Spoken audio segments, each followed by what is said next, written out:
दादगाली हालामा भुटान हादोरजों नांजाबनाय मोनसे हालाम आरो बे दादगाली ओनसोलाव बा हाथिजार प्राइमारियाव बा हाथिजार VCDCआव 33था गामि दङ। बे 33था गामिनि प्राय माने 1200सो स्टुडेन्टआ दिनै डिप्राइभ जानानै दङ सोलोंथाइनि मोन्थाइनिफ्राय, जायनि जाहोनाव दिनै जोङो इडुकेसनेलि बे हालामाव जौगानो हायाखै। मानोना दादगारिनिफ्राय सान्तिपुरसिम प्राय 16निफ्राय 18 किल'मिटार डिसटेन्स दङ जानथाया, आरो एफा गोजानाव थांनानै जोंनि फरायसा फरायसुलिया मैदेरनि जेंना बायदिसिनानि जेंना फैयो बेवहाय।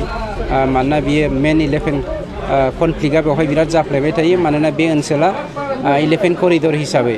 बेनिखायनो बेवहाय गोनांथि जानायखाय गभर्नमेन्ट अफ आसामा बिथां मानव गेदेर हिमन्त बिश्व शर्मानि दैदेननायावहाय दिनै मोनफ्रोमबो 5 किल'मिटारनि जानथायावहाय मोनफा मोनफा हाइ स्कुल बानायनायनि बेबस्थाखौ जेराव लाखादों, आरो जोंनि BTR एकर्डनि गेजेरजोंबो जोंनि बेवहाय माने निड बेसिसाव फरायसालि गायसननायनि बाथ्राया जेराव दंखायोखाय जोङो बेवहाय दादगारि ओनसोलनि गथ'फोरनि भबिष्यत जिउखौ नोजोर होनानै बा सोलोंथाइनि मोन्थाइनिफ्राय जानगार होयैनि मोनसे मिजिंजों दिनै बे हाइ स्कुलखौ गायसननाय जादों। आरो दिनैनि बे हाइ स्कुलावहाय गोदान हादानब्लाबो 45सा स्टुडेन्टफोर दङ। खोब मोजां स्टुडेन्ट, बिसोरो गुबुन स्कुलाव फरायोमोन, खिन्थु दिनै बेवहाय खाबु मोननायखाय बे खाबुखौ बिथांमोना इन्जय खालामबाय। आं सानो जोंनि फिथाइया, जोंनि मिजिंआ, जोंनि हास्थायनाया खोब गोख्रैनो जाफुंनो थांगोन। फोरोंगिरिनि जेंनाया जथेस्थ' जादों, मानोना बेफोरबायदि सेक्रिफाइस खालामनाया दिनैनि दिनाव बहुद खम।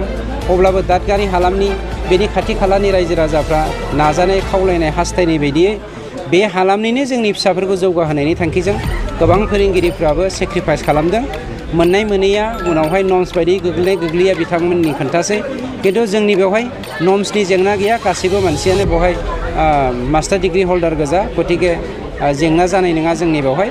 आरो स्कुला खोब गोख्रैनो गभर्नमेन्ट अफ आसामनि थांखि बायदियै, जोंनि एकर्डनि दफाफोर बायदियै प्रभिन्सियेलाइज जागोन, जों बेखौ नेनानै दङ।